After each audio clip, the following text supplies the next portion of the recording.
Hello friends எல்லோருக்கும் வணக்கம். இந்த வீடியோவில் இந்த ட்ரெண்டிங்கான கேம்பிங் ஸ்டவ் ரிவ்யூ தான் வந்து பார்க்க போகிறோம். நீங்கள் அதிகமாக ட்ராவல் பண்ணுவீங்க அப்படின்னா இந்த கேம்பிங் ஸ்டவ் எந்த அளவுக்கு வந்து உங்களுக்கு யூஸ்ஃபுல்லாக இருக்கும். அதே போல் குழந்தைங்களோட ஃபேமிலியாக வந்து போகிறீங்க அப்படின்னா இந்த கேம்பிங் ஸ்டவ் உங்களுக்கு சூட்டபுளாக இருக்குமா இல்லையா? சப்போஸ் பேச்சுலர்ஸாக கேங்காக வந்து போயிட்டு குக் பண்ணி சாப்பிட்ணும் அப்படின்னு நினைக்கிறவங்களுக்கு இது சூட் ஆகுமா இல்லையா? இது கூடவே வந்து பார்த்தீங்கன்னா நம்ம தனியாக தான் வந்து இந்த பியூட்டைன் சிலிண்டரும் வந்து வாங்குற மாதிரி இருக்கும். அதனுடைய ப்ரைஸ் என்ன? ஒரு சிலிண்டர்ல எவ்வளோ நேரம் நம்மளால வந்து குக் பண்ண முடியுது? இந்த ஸ்டவ்லேருந்து வர தீ, ரெகுலரான கேஸ் ஸ்டவ்லேருந்து வர தீய விட அதிகமா இருக்கா? இல்ல கம்மியா இருக்கா?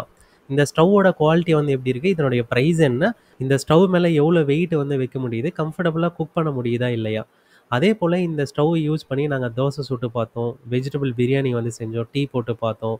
குழம்புலாம் வந்து சூடு பண்றதுக்கும் வந்து யூஸ் பண்ணி பார்த்தோம். எந்த அளவுக்கு வந்து யூஸ்ஃபுல்லா இருந்தது? இதெல்லாம் டீட்டெயில்டா தெரிஞ்சுக்க வாங்க வீடியோக்குள்ள போலாம்.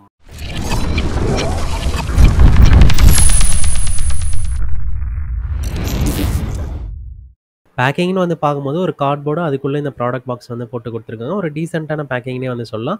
மேலே வந்து பார்த்தீங்கன்னா கேம்பிங் ஸ்டவ்வும், சைடில் வந்து பார்த்தீங்கன்னா இந்த ப்ராடக்ட் டிஸ்கிரிப்ஷன்ஸும், இதனுடைய ஹைலைட் வந்து பார்த்தீங்கன்னா ஈஸி டு கேரி, ஃபயர் வந்து பார்த்தீங்கன்னா அதிகமாக வரும் அப்படின்றதுனே வந்து சொல்கிறாங்க. மேட் இன் சைனா அப்படின்றதையும் ஹைலைட் பண்ணியிருக்காங்க. இப்போ அன்பாக்ஸ் பண்ணதும் உள்ளே வந்து பார்த்தீங்கன்னா ஒரு சுருகு பை மாதிரி வந்து கொடுத்துருக்காங்க. இதுக்குள்ளே தான் வந்து பார்த்தீங்கன்னா அந்த கேம்பிங் ஸ்டவ் வந்து போட்டு கொடுத்துருக்காங்க. அதுக்கப்புறம் ஒரு யூசர் மேனுவலும் வந்து பார்த்தீங்கன்னா அந்த பாக்ஸ்குள்ளே வந்து கொடுத்துருக்காங்க. டீட்டெயில்டாகவே கவர் பண்ணியிருக்காங்க எப்படி யூஸ் பண்ணணும் அப்படின்றத. இப்போ இந்த சுருகு பைய ஓப்பன் பண்ண உடனே பார்த்தீங்கன்னா, உள்ள இந்த கேம்பிங் ஸ்டவ் தான் வந்து குடுத்துருக்காங்க. பார்க்கறதுக்கே சின்னதா கியூட்டா வந்திருக்கு. இந்த பர்னரோட ஸ்டாண்ட் ஃபோல்டபுளா வர்றதுனால, ஈஸியா கம்மியான ஸ்பேஸ்லயே வந்து பேக் பண்ணிக்க முடியும். போர்ட்டபிலிட்டிக்கும் வசதியா இருக்கும். ஒரு ஃபயர் ட்ரிகரிங் கம்பியும் வந்து வருது. இதனுடைய குவாலிட்டின்னு வந்து பார்க்கும்போது ஓவராலாவே நல்லா தான் இருக்கு. இந்த பர்னர் மேல வந்து பார்த்தீங்கன்னா, 4 ஹோல்ஸ் வந்து வருது. இதில தான் ஃபயர் வரும். இதுக்கு லைட்டர்லாம் வந்து தேவையில்ல. இந்த ஸ்விட்ச் ஆன் பண்ணாவே ஃப்ளேம் வந்து ஆன் ஆயிடும்.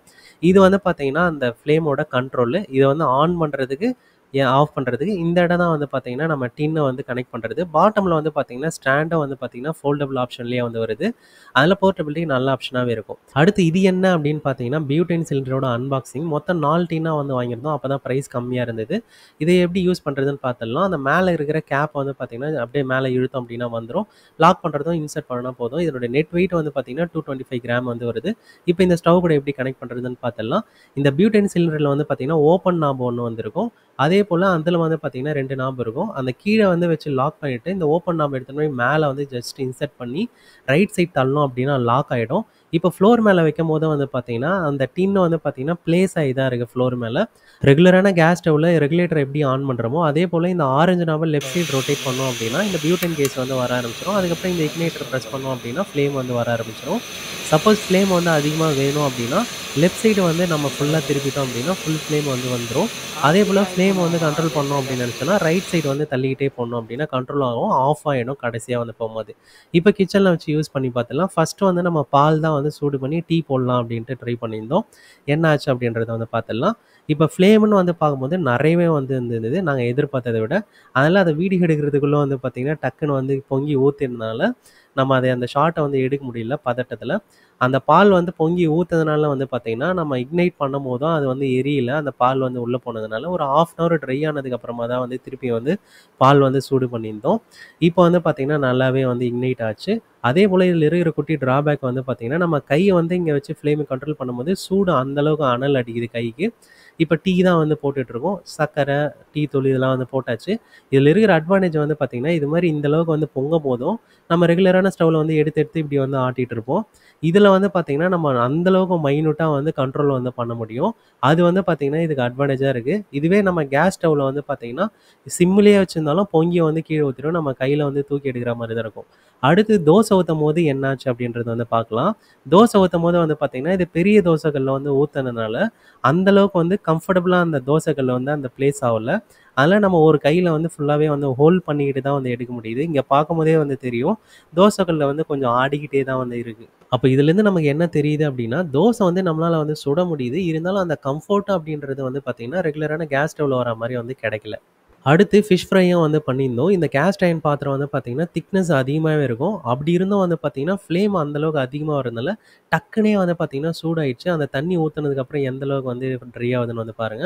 எண்ணெய் ஊத்தும்போதே அந்த அளவுக்கு வந்து ஆவி பறக்குது. அதேபோல கொஞ்சம் நிமிஷத்திலேயே வந்து பார்த்தீங்கன்னா, மேக்ஸிமம் ஒரு 5, 6 நிமிஷத்திலேயே இந்த ஃபிஷ்ஷ வந்து நாங்க ஃப்ரை பண்ணியே முடிச்சுட்டோம். அந்த அளவுக்கு குயிக்காவே வந்து நம்ம வந்து ஃப்ரை பண்ண முடியுது. இந்த ஃப்ரை ஃபேனோட சைஸும் வந்து மீடியம் சைஸ்ல இருந்தது. வெயிட்டும் வந்து பார்த்தீங்கன்னா, கரெக்ட்டா பேலன்ஸ்டா வந்து இருந்ததுனால, ஈஸியாவே கம்ஃபர்டபுளா எங்களால வந்து ஃபிஷ் ஃப்ரை பண்ண முடிஞ்சது. அடுத்து இந்த ஸ்டவ் மேல எவ்வளோ வெயிட்ட வந்து வைக்க முடியுது அப்படின்னு டெஸ்ட் பண்றதுக்காக 1 கேஜி வெஜிடபிள் பிரியாணி குக் பண்ணி பார்த்திருந்தோம். ஃபர்ஸ்ட்டு விஷயம் வந்து பார்த்தீங்கன்னா, அந்த ட்ரம்ம காய வைக்கும்போது, ரெகுலரான கேஸ் ஸ்டவ்ல வந்து வைக்கிற டைமையும் வந்து பார்த்தீங்கன்னா விட்டுட்டோம். அதனால வந்து பார்த்தீங்கன்னா, டக்குன்னு வந்து அந்த இடம் வந்து தீஞ்ச மாரி வந்து ஆயிடுச்சு. அதேபோல வந்து பார்த்தீங்கன்னா, ஃபுல் ஃப்ளேம்லயே வந்து எல்லாமே வந்து வதக்கிட்டு இருந்ததுனால, அந்த பட்டலாமும் நல்லா வந்து தீஞ்சிடுச்சு. இன்னொரு விஷயம் வந்து பார்த்தீங்கன்னா, தண்ணி ஊத்தும்போது டக்குன்னு பேலன்ஸ் இல்லாம வந்து சாஞ்சிருச்சு. அதனால அந்த அளவுக்கு கம்ஃபர்டபுளா வந்து பார்த்தீங்கன்னா, வதக்கும்போதெல்லாம் ஓரளவுக்கு புடிச்சுக்கின்னு வந்து வதக்கிடலாம். ஆனா தண்ணி ஊத்துனதுக்கு அப்புறம் வந்து பார்த்தீங்கன்னா, ஒரு கை சப்போர்ட் இல்லாம எதுவுமே வந்து பண்ண முடியல. அதனால கம்ஃபர்டபுள்ன்றது பெருசா வந்து நமக்கு வந்து கிடைக்கல. ஏன்னா நமக்கே வந்து தெரியும் ஸ்டவ்வோட சைஸ் வந்து ரொம்பவே சின்னது. அது மேல வச்சிருக்கிற ட்ரம்மோட சைஸ் வந்து பார்த்தீங்கன்னா, ரொம்பவே பெருசு அப்படின்றதுனால, பேலன்ஸ் வந்து ப்ராப்பரா வந்து கிடைக்கல. அதுக்கப்புறம் இந்த மூடிய போட்டு மூடி வச்சதுக்கப்புறம் வந்து பார்த்தீங்கன்னா, அப்படியே செட்டில்டா இருந்தனால எதுவும் பிரச்சனை வந்து இல்ல. இப்ப இந்த மூடிய வந்து எடுத்துட்டு வெந்துருச்சா வந்து செக் பண்ணும்போது வந்து பார்த்தீங்கன்னா, ரைஸ் கொஞ்சம் வந்து வேகாம இருந்தது. அதனால தம் போட்டுடலாம் அப்படின்றதுனால, தோசை கல்ல வச்சுட்டு அது மேல இத வச்சு அதுக்கு மேல வந்து தண்ணி ஊத்தி ஒரு சின்ன ட்ரம் வைக்கலாம் அப்படின்னு ட்ரை பண்ணோம். ஆனா வந்து தோசை கல்லே வந்து பார்த்தீங்கன்னா, ப்ராப்பரா அலைன் ஆகல. அதனால ரிஸ்க் அப்படின்ற மாரி இருந்தது. அதனால ஸ்டவ் மேலேயே வந்து பார்த்தீங்கன்னா, தம் வந்து போட்டுட்டோம். இதுதான் வந்து பார்த்தீங்கன்னா, ஃபைனல் அவுட்புட்டு. சாதம் வந்து நல்லாவே வந்து வெந்துருச்சு. அதனால வந்து பார்த்தீங்கன்னா, அதிலேயே வந்து தம் போடாம குக் பண்ணிக்கிறதா இருந்தா ஓகே பண்ணிடலாம். அடுத்தது குழம்பு சூடு பண்ணிக்கிறதுக்கும் வந்து பார்த்தீங்கன்னா, ஒரு பெஸ்ட்டான ஆப்ஷனாவே இருக்கு. அதனால சப்போஸ் வீட்ல வந்து சிலிண்டர் வந்து காலி ஆயிடுச்சு, அது மாரி எமர்ஜென்சி சிச்சுவேஷன்லயும் வந்து பார்த்தீங்கன்னா, கண்டிப்பா இந்த ஸ்டவ் வந்து பார்த்தீங்கன்னா, நமக்கு ஒரு யூஸ்ஃபுல்லான ஆப்ஷனாவே இருக்கும் அப்படின்றது சந்தேகமே இல்ல. அடுத்து இந்த ஸ்டவ்ல இருந்து தீயோட அளவு எந்த அளவுக்கு வந்து அதிகமா வருது அப்படின்னு டெஸ்ட் பண்றதுக்காக, கேஸ் ஸ்டவ்ல வந்து பார்த்தீங்கன்னா, ஃபுல் ஃப்ளேம்ல வந்து வச்சுட்டு, இந்த குண்டா ஃபுல்லா தண்ணி வச்சு 8 நிமிஷம் வந்து கொதிக்க வச்சோம். 8 நிமிஷத்துக்கு அப்புறம் வந்து பார்த்தீங்கன்னா, 72.5 டிகிரி செல்சியஸ் வந்து வந்தது. அதுவே இந்த ஸ்டவ்ல வந்து பார்த்தீங்கன்னா, அதே ஃபுல் ஃப்ளேம் வச்சுட்டு, இதே அளவு தண்ணி வந்து வச்சு 8 நிமிஷம் கொதிக்க வச்சதுக்கப்புறம் வந்து பார்த்தீங்கன்னா, 77.5 வந்தது. இந்த பியூட்டன் கேஸ் வந்து பார்த்தீங்கன்னா, பாதி யூஸ் பண்ணதுக்கப்புறம் இந்த டெஸ்ட் வந்து பண்ணோம். ஆனா, இனிஷியல் டைம்ல இத விட ஒரு 5 டிகிரி செல்சியஸ் எக்ஸ்ட்ரா வரும் அப்படின்றதுல எந்த சந்தேகமும் இல்ல.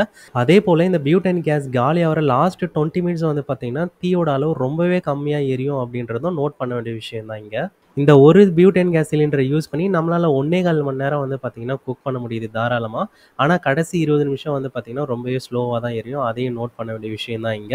அப்போ ஓவராலா இந்த கேம்பிங் ஸ்டவ் வந்து ஒர்த்தா வாங்கலாமா அப்படின்னு கேட்டீங்கன்னா, ஃபர்ஸ்ட்டு இதனுடைய குவாலிட்டி அப்படின்னு வந்து பார்க்கும்போது சூப்பராவே இருக்கு. அடுத்து இந்த ஃப்ளேம் எஃபிஷியன்சின்னு வந்து பார்க்கும்போது, இனிஷியல் டைம்ல வந்து பார்த்தீங்கன்னா அதிகமா வரும். அதுவே கடைசி டைம்ல ரொம்பவே வந்து கம்மியா வரும். ஆவரேஜா வந்து பார்க்கும்போது அதுவுமே சாட்டிஸ்ஃபைடா தான் இருக்கு. கம்ஃபோர்ட்ன்னு வந்து பார்க்கும்போது, பெரிய டபரா சட்டியில வந்து 1 கிலோ பிரியாணி செய்யும்போது வந்து பார்த்தீங்கன்னா, பெருசா கம்ஃபோர்ட் வந்து கிடைக்கல. அதேபோல பெரிய தோசை கல் வச்சு சுடும்போது வந்து பார்த்தீங்கன்னா, பெருசா கம்ஃபோர்ட் வந்து கிடைக்கல. அதுவே சின்ன சைஸ் பாத்திரம், மீடியம் சைஸ் பாத்திரம், ஃபிஷ் ஃப்ரை பண்ணும்போது, குழம்பு சூடு பண்ணும்போது, இதெல்லாம் வந்து பார்த்தீங்கன்னா, ஓரளவு கம்ஃபோர்டபுளாவே இருக்குன்னே வந்து சொல்லலாம். அதேபோல நோட் பண்ண வேண்டிய விஷயம் வந்து பார்த்தீங்கன்னா, நம்ம எல்லாமே இன்டோர் குக்கிங்கா தான் வந்து பண்ணியிருப்போம். அவுட்டோர்ல குக் பண்ணும்போது வந்து பார்த்தீங்கன்னா, ஏருமே வந்து பார்த்தீங்கன்னா, ஒரு ஃபேக்டரா இருக்கும். ஏன்னா, அந்த ஃப்ளேம் எஃபிஷியன்சி கொஞ்சம் கம்மி பண்றதுக்கு நெறைய வந்து சான்ஸ் இருக்கு. இருந்தாலுமே இதெல்லாம் வச்சு பார்க்கும்போது வந்து பார்த்தீங்கன்னா, இந்த ப்ராடக்ட் வந்து ஒர்த் அப்படின்ற ஒரு ஃபீல தான் வந்து குடுக்குது. கண்டிப்பா வாங்கலாம். இந்த ஸ்டவ்வோட பிரைஸ் வந்து பார்த்தீங்கன்னா, 599க்கு வந்து நாங்க வாங்கியிருந்தோம். கரண்ட் பிரைஸ் வந்து பார்த்தீங்கன்னா, 499க்கு அவைலபிளா இருக்கு. இந்த 4 பியூட்டைன் சிலிண்டரோட பிரைஸ் வந்து பார்த்தீங்கன்னா, 645க்கு வந்து வாங்கியிருந்தோம். கரண்ட் பிரைஸ் 669க்கு அவைலபிளா இருக்கு. ப்ராடக்ட் லிங்க் எல்லாமே டிஸ்கிரிப்ஷன்ல வந்து ஆட் பண்ணியிருக்கோம். வேணும்னா செக் பண்ணி பாருங்க. மார்க்கெட்ல ஹோம் அண்ட் கிச்சன் ரிலேட்டடா இந்த ப்ராடக்ட் இருக்கு, அந்த ப்ராடக்ட் இருக்குன்னு சொல்றதுக்கு நெறைய பேர் இருக்காங்க. ஆனா அந்த ப்ராடக்ட்லாம் ஒர்த்தா இருக்கா அப்படின்னு தெரிஞ்சுக்கணுமா, சேனல சப்ஸ்கிரைப் பண்ணி வச்சுக்கங்க. தேங்க் யூ ஃபார் வாட்சிங்.